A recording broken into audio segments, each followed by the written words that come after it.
ځوانانو یو وړوکی شان ټاپک زموږ نه فات یو او امپورټنټ مهم ټاپک ده. بیا به وایي چې دا ټاپک وروسته بیا ګیله کوئ. په دې خاطر باندې غواړم چې دا درته ووایم او په دې باندې تاسو ځان پوه کړئ. په سیاسس کې یو امپورټنټ مهم ټاپک ده.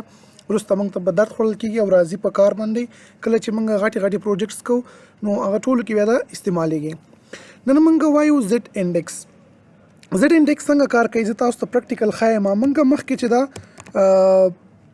محور خو به تاسو پیژنئ چې وای او ایکس محور باندې موږ کار کړی ده، صحیح ده. خو دا زد محور به څنګه کار کوي او په دې باندې موږ خبرې کوو. ګوره موږ به مخکې چې کله یو دانه الیمنټ ته غوښتل چې فرض کړه موږ حرکت ورکو په څه طریقې سره موږ ورکولو، هغه به مو یا د وای په محور باندې ورکولو یا د زد، یا به مو چې دا شانتي فرض مثال وړلو پورته ښکته او یا به مو دا شانتي وړلو، صحیح ده که نه. فرض کړه دې ځینه ښکته راوړلو یا دا شانتي وړلو. نن موږ زد انډیکس وایو، صحیح ده. زد انډیکس څنګه کار کوي؟ دا وایو دا فرض کړه ایکس ده، دا څه کار کوي؟ دا زد دا مخکې وروسته وړي، یو الیمنټ زموږ سره مخکې او وروسته وړي. وای او ایکس خو موږ ویلی وو چې کله به مو ټاپ نه ورکولو، کله به مو لیفټ رایټ نه ورکولو، ټاپ او بټم نه کې موږ چې دا یو الیمنټ وړو اوس زد انډیکس وایو. هغه دا شانتي کار کوي چې مخکې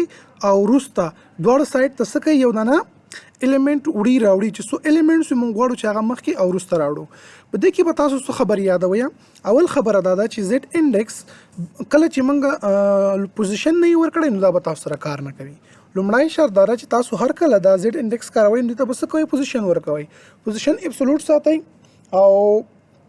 هر ساتي خو تاسو به ته پوزیشن ورکوئ. فرض کړه زما سره دلته کې اوس 3 ډیبه دي، وګورئ دلته کې ما 3 ډیبه اخیستي. شاید تاسو نور شیزونه راشي همدا شانتي غواړئ تاسو ویب سایټ ده هغه تاسو باندې ډیپینډ کوي. فرض کړه دې کې ما 3 ډیبه اخیستي دي، دلته کې انګلیش کلاسز دي، دې کې چې دي کمپیوټر کلاسز دي او په دې کې زما سره د سپیشل کلاسز دي. اوس زه غواړم چې دا سپیشل کلاسز وروسته راشي، کمپیوټر کلاس مخکې راشي، یا دا انګلیش کلاس اول راشي، دا نور کلاسونه وروسته لاړ شي. دا موږ په څه طریقې سره کولی شو؟ د دې دپاره موږ زد انډیکس دې ته ګوره حرکت ورکوو مخکې او وروسته، داسې یا داسې نه بوځو ښکته او پورته. موږ غواړو چې مخکې او وروسته کو په زد محور باندې ګوره دا موږ وړو. نو د دې دپاره بیا موږ زد انډیکس کاروو. تاسو دلته کې کوډ وګورئ چې دا کوډ ما سره کم تکړی، تاسو دې باندې ځان پوه کړئ. دا د HTML کوډ دا ساده هډ مې اخیستی، بیا مې هډ 1 اخیستی، هډ 2 هډینګ مې اخیستی دي، بیا مې دې کې 3 ډیبه اخیستي، ساده 3 ډیبونه مې اخیستي. خیال همدا ورته چې تاسو 4 کلاس ورکوئ یا کلاس ورکولی شئ.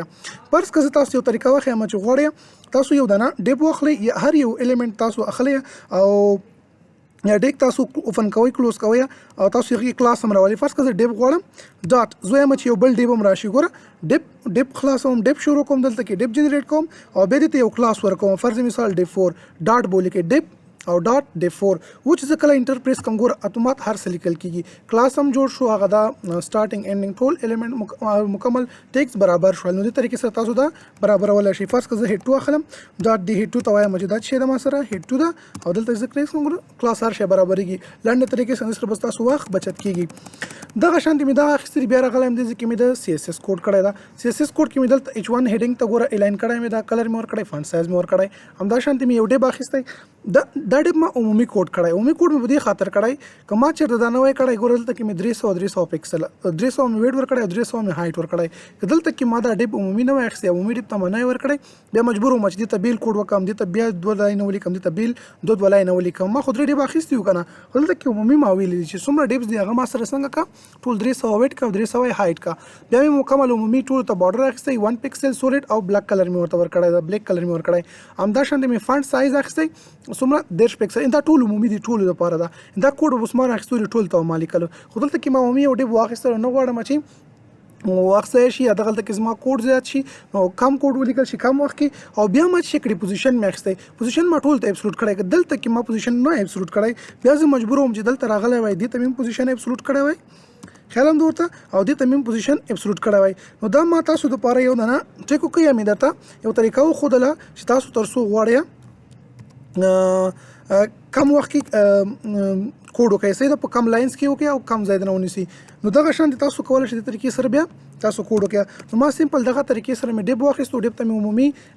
ویډ او هایټ ورکړلو، بیا مې د هغه نه پاس بارډر ورکړلو، فونټ سایز مې ورکړی ده، پوزیشن دې ټولو د دې هم ګوره چې دا ابسولوټ ده، د دې هم ابسولوټ ده، د دې هم ابسولوټ ده. ما تاسو ته اول ویل دې ته به تاسو پوزیشن ورکوئ، صحیح ده، پوزیشن نه بغیر به دا کار نه کوئ. دې ته به پوزیشن ورکړلو ابسولوټ.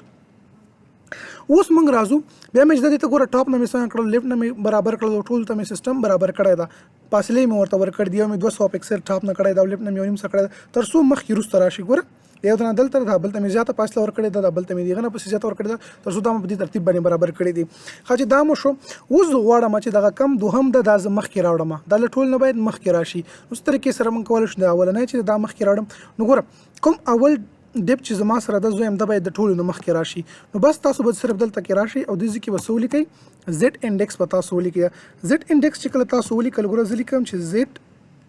انډیکس زد انډیکس زموږ سره ویلیوز لري چې څو ویلیو دي اوله ویلیو زموږ سره د دې آټو ده بای ډیفالت د آټو وي یعنی هیڅ اثر نه پریوزي په دې باندې چې زه څنګه آټو ولیکم نو هیڅ اثر په دې باندې نه پریوزي نو زد انډیکس یو ویلیو چې بای ډیفالت د هغه زموږ سره چې ده هغه زموږ سره آټو ده ویني د آټو د خپل بای ډیفالت ویلیو ده کوم اثر نه ورکوي اوس که زه راشم اول ته 1 لیکلو تاسو وګورئ دا به چیرته راغلی وي دا ګوره له ټول نه مخکې راغللو تر اوسه پورې زموږ سره تر ټولو غټه ویلیو چې په دغه کې ده هغه 1 ده نو اوس که زه راشم د دې نه چې کوم دا دوم ده او دې ته زه 2 ورکم ګورئ تاسو ورته بله ټولو څخه مخکې راشي دلته کې راځم او زه لیکم چې زد انډیکس او دې ته زه ویلیو ورکوم چې 2 ویلیو مې چې ورکړ تاسو څه ته ګورئ هغه له ټول نه مخکې راغلو یعنی د دې 1 نه د 2 ویلیو زیاته ده که نه هغه له ټول نه ګوره مخکې راځي خیال هم ورته دا له ټول نه مخکې راغللو داسې کوم چې د بل ته 3 ویلیو ورکوم اوس به دا دریم ډیپ له دې نه هم مخکې راشي ځکه 3 ویلیو چې د هغه له هغه نه هم پسې زیاته ده نو دغه شانته چې څومره تاسو زیاته ویلیو ورکوئ هغه به مخکې راځي هماغه ډیپ ورته ما ویلیو ورکړه دا اوس له ټولو نه مخکې شولو اوس ګوره اول انګلیش شو دوم دا بل شو دریم پسې بیا دغه شولو دا تر ټول نه اول راغللو اوس زه غواړم دا خو هماغه ترتیب سره شو چې دا تر ټول نه وروسته شي تاسو کولی شئ چې ماینس کې هم ورته ویلیوز ورکړئ ومنېدلو هغه له ټول نه وروسته شولو ماینس کې ورکوئ ماینس 1 ورکوئ هر یو چې تاسو ورکوئ ورته ورکولی شئ ماینس 1 مې کړلو ګوره دا بیا هم د ټول نه څنګه ده وروسته ځکه دې ویلیو ماینس ده همدا شانتې